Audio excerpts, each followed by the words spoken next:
Good morning and welcome to Barbara's Bulletin. I'm your host, Barbara. Today, we're focusing on a developing story that's both heartbreaking and thought-provoking.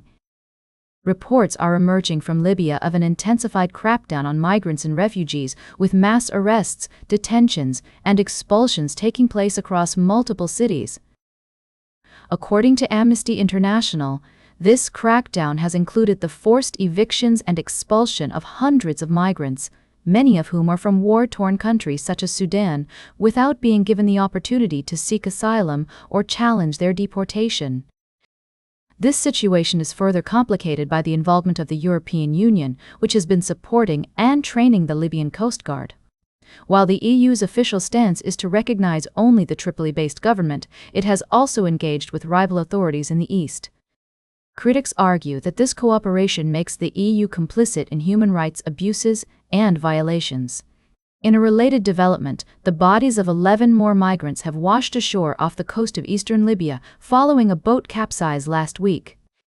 This brings the total number of recovered bodies to 26, with dozens more feared lost at sea. The survivors of the incident reported that their vessel was carrying approximately 61 people. As we delve into this complex and sensitive issue, it's essential to consider the humanitarian implications and the legal responsibilities of all parties involved. We'll be examining the responses from the EU, the Libyan government, and human rights organizations, seeking to understand the motivations behind these actions and their consequences for those affected. This is a story that raises important questions about international cooperation, migration policies, and the protection of human rights.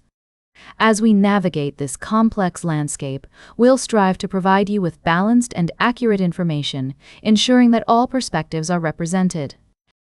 We'll be right back with more of today's top news on Barbara's Bulletin. Welcome back to Barbara's Bulletin. We're diving into a complex and concerning story coming out of Afghanistan, where the Taliban has been tightening its grip on power. Recently, a delegation from the European Union met with representatives from the Taliban in Brussels, sparking controversy over the bloc's engagement with the regime. The meeting was reportedly focused on issues like migration and security, but many critics argue that such interactions only serve to legitimize the Taliban's authoritarian rule. Meanwhile, inside Afghanistan, the Taliban has been implementing a series of draconian measures aimed at restricting individual freedoms, particularly those of women. The latest decree bans government officials and employees from using smartphones, which has raised fears that this restriction could soon be extended to the general population. This move is seen as an attempt by the regime to control not only people's actions but also the flow of information. Human rights activists and former Afghan officials have condemned these moves, arguing that they are designed to intimidate and suppress dissent. The Taliban's restrictions on women's rights have been especially harsh, with girls barred from education beyond 6th grade and women banned from universities and many public spaces. These policies have been defended by the Taliban as Islamic and culturally appropriate, but critics see them as a political tool to erase women from public life and instill fear. It's essential to acknowledge the complexity of this situation and the various perspectives at play.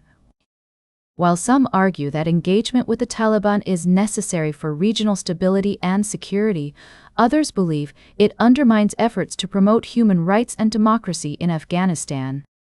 As the international community navigates its relationship with the Taliban, it must balance these competing interests with the need to hold the regime accountable for its actions. The situation in Afghanistan serves as a stark reminder of the ongoing struggles for freedom, equality, and human dignity around the world. It's crucial that we continue to shed light on these issues and support those working towards positive change. Welcome back to Barbara's Bulletin. Today, we're covering a disturbing story that has sent shockwaves through the political landscape.